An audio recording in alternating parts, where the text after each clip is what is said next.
করে যাই রমজান মাস এরপরেও কেন গুনাহ ছাড়তে পারি না? কারণ তোমার আমার কলব নষ্ট হয়ে গেছে। আল্লাহর নবী সাল্লাল্লাহু আলাইহি ওয়াসাল্লাম ডাক দিয়া বলেন, ওরে সাহাবীরা, লোহার ভিতরে যেমন জমকা ধরে যায়, মরিচা ধরে যায়, তেমনি তোমাদের অন্তর, মানুষের অন্তরেও মরিচা ধরিয়া যায়। সাহাবায়ে কেরাম ডাক দিয়া বলে, ওগো আল্লাহর নবী, লোহার মরিচা ছাড়ানোর জন্য তো কামারের কাছে নিয়ে যাইতে হয়, কিন্তু অন্তরের মরিচা ছাড়ানোর জন্য কার কাছে নিয়ে যাব? আল্লাহর নবী ডাক দিয়া বলেন, ওরে সাহাবীরা, লোহার মরিচা ছাড়ানোর জন্য কামারের কাছে যাইতে হয়, কিন্তু অন্তরের মরিচা ছাড়ানোর জন্য কামারের কাছে যাইতে হবে না।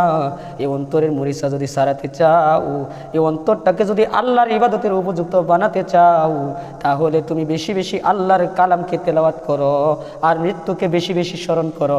তাহলে তোমার অন্তরের মরিচা দূর হয়ে সেই অন্তরটা আল্লাহর ইবাদতের উপযুক্ত